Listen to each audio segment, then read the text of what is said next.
Borges brought back a curious knife from London with a triangular blade and a H-shaped hilt. Our friend Christopher Dewey, of the British Council, said that sort of weapon was in common use in Hindustan. That verdict inspired him also to mention that he had once worked in Hindustan between the two wars, ultra aurum et gangem, I recall him saying in Latin, misquoting a verse from Juvenal. Among the stories he told us that night, I shall be so bold as to reconstruct the one that follows. My text will be a faithful one. May Allah prevent me from adding small circumstantial details or heightening the exotic lineaments of the tale with interpolations from Kipling. Besides, it has an antique, simple flavour about it that it would be a shame to lose. Something of the 1001 Nights. The precise geography of the facts I am going to relate hardly matters. And besides, what sort of exactness can the names Amritsar and Oud be expected to convey in Buenos Aires? I shall only say, then, that back in those years there were riots in a certain Muslim city, but the central government sent a strong fellow in to impose order. The man was a Scot, descended from an illustrious clan of warriors, and in his blood there flowed a history of violence. My eyes beheld him but one time, but I shall never forget the jet-black hair, the prominent cheekbones, the avid nose and mouth, the broad shoulders, the strong Viking bones. David Alexander Glencairn shall be his name tonight in my story. For two Christian names befit the man, for they are the names of kings who ruled with an iron sceptre.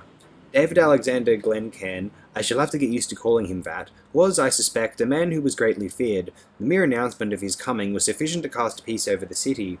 That, however, did not keep him from putting into effect a number of forceful measures. Several years passed, the city and the district were at peace, Sikhs and Muslims had put aside their ancient discords, and then suddenly Glencairn disappeared. Naturally, there were any number of rumours of his having been kidnapped or killed. These things I learned from my superior because there was strict censorship and the newspapers didn't discuss Glencairn's disappearance, did not so much as mention it as far as I can recall. There is a saying, you know, that India is larger than the world. Glencairn, who may have been all-powerful in the city to which he was fated by a signature at the end of some document, was a mere cipher in the coils and springs and workings of the empire. The searches performed by the local police turned up nothing. My superior thought that a single individual, working on his own, might inspire less resentment and achieve better results. 3 or 4 days later, distances in India are what one might call generous, I was working with no great hope through the streets of the opaque city that had magically swallowed up a man. I felt, almost immediately, the infinite presence of a spell cast to hide Glencairn's whereabouts. There is not a soul in this city, I came to suspect, that doesn't know the secret, and that hasn't sworn to keep it. Most people, when I interrogated them, pleaded unbounded ignorance. They didn't know who Glencairn was, had never seen the man, never heard of him. Others, contrariwise, had seen him not a quarter of an hour ago talking to such and such, and they would even show me the house the two men had gone into, where of course nobody knew a thing about them, or where I'd just missed them, they'd left just a minute earlier. More than once, I balled my fist and hit one of those tellers of precisely detailed lies smack in the face. Bystanders would applaud the way I got my frustrations off my chest, and then make up more lies. I didn't believe them, but I didn't dare ignore them. One evening somebody left me an envelope containing a slip of paper on which were written some directions. By the time I arrived, the sun had pretty well gone down. The neighbourhood was one of common folk, the humble of the earth. The house was squat. From the walkway in the street I could make out a series of courtyards of packed earth, and then, toward the rear, a brightness.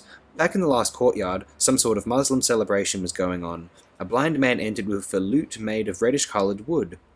At my feet, on the threshold of this house, as motionless as an inanimate thing, a very old man lay curled up on the ground. I shall describe him because he is an essential part of the story. His many years had reduced and polished him the way water smooths and polishes a stone or generations of men polish a proverb. He was covered in long tatters, or so it looked to me, and the turban that wound about his head looked frankly like one rag the more. In the fading evening light, he lifted his dark face and very white beard to me.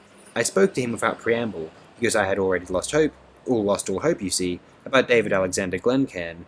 He didn't understand me, or perhaps he didn't hear me, and I had to explain that Glencairn was a judge and that I was looking for him. When I uttered those words, I felt how absurd it was to question this ancient little man for whom the present was scarcely more than an indefinite rumour. News of the mutiny or the latest word of Akbar this man might have, I thought, but not of Glencairn.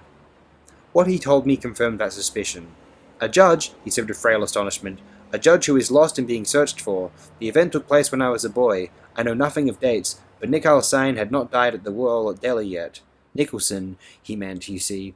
The past lives on in memory. Surely I shall be able to recover what in that time took place. Allah had permitted, in his wrath, that mankind grow corrupted. Filled with curses were men's mouths, and with falsehoods and deception. And yet not all men were perverse, so that when it was proclaimed that the Queen was going to send a man to enforce the laws of England in this land, the least evil of men were glad, because they felt that law is better than disorder. The Christian came, but no time did it take him to prevaricate and oppress, to find extenuation for abominable crimes, and to sell his verdicts. At first we did not blame him. None of us were familiar with the English justice he administered, and for all we knew, this judge's seeming abuses were inspired by valid, though arcane reasons. Surely all things have justification in his book, we tried to think, but his similarity to the other evil judges of the world was too clear, and at last we had to admit that he was simply an evil man. He soon became a tyrant, and my poor people, in order to avenge themselves for the mistaken hope that once they had reposed in him, came to entertain the idea of kidnapping him and putting him to trial. Talking was not sufficient. From fine words it was necessary that we moved onward to acts. No one, perhaps with the exception of the simplest of mind or the youngest of years, believed that such a terrible purpose would ever be fulfilled, but thousands of Sikhs and Muslims kept their word, and one day, incredulous, they did what each of them had thought impossible. They kidnapped the judge, and for a prison they put him in a farmhouse in the distant outskirts of the town. Then they consulted with the subjects who had been aggrieved by him, or in some cases with the subjects' orphans and widows, for the executioner's sword had not rested during those years. At last, and this was perhaps the most difficult thing of all, they sought for and appointed a judge to judge the judge. Here the man was interrupted by several women who made their way into the house. Then he went on, slowly. It is said that every generation of mankind includes 4 honest men who secretly hold up the universe and justify it to the Lord.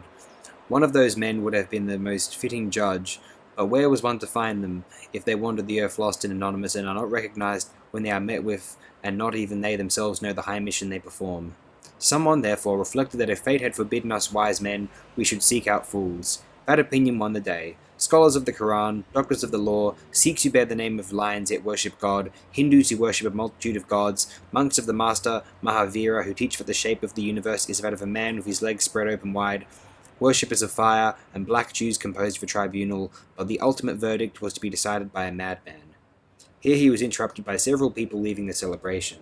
A madman, he repeated, so that the wisdom of God might speak through his mouth and bring shame to human pride and overweening. The name of this man has been lost, or perhaps was never known, but he wandered these streets naked, or covered with rags, counting his fingers of his thumb and hurling gibes at the trees. My good sense rebelled. I said that to leave the decision to a madman was to make a mockery of the trial. The accused man accepted the judge, was the reply. Perhaps he realized that given the fate that awaited the conspirators if they should set him free, it was only from a madman that he might hope for anything but a sentence of death. I have heard that he laughed when he was told who the judge was to be.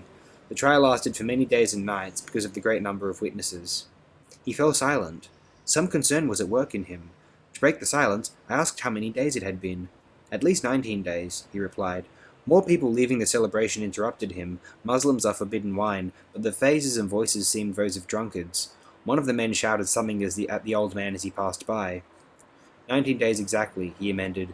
The infidel dog heard the sentence, and the knife was drawn across his throat. He spoke of joyous ferocity, but it was with another voice that he ended his story. He died without fear. Even in the basest of men there is some virtue.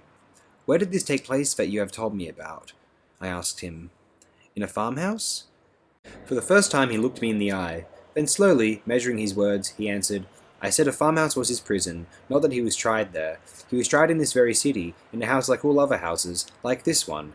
One house is like another. What matters is knowing whether it is built in heaven or in hell. I asked him what had happened to the conspirators.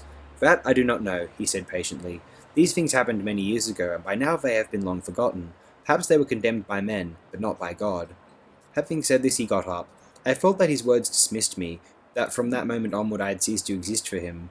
A mob of men and women of all the nations of Punjab spilled out over us, praying and singing, and almost swept us away. I was astonished that such narrow courtyards, little more than long entryways, could have contained such numbers of people. Others came out of neighbouring houses. No doubt they had jumped over the walls. Pushing and shouting in precautions, I opened a way for myself. In the farthest courtyard I had met a naked man crowned with yellow flowers, whom everyone was kissing and making obeisances to. There was a sword in his hand. The sword was bloody, for it had murdered Glencairn, whose mutilated body I found in the stables at the rear.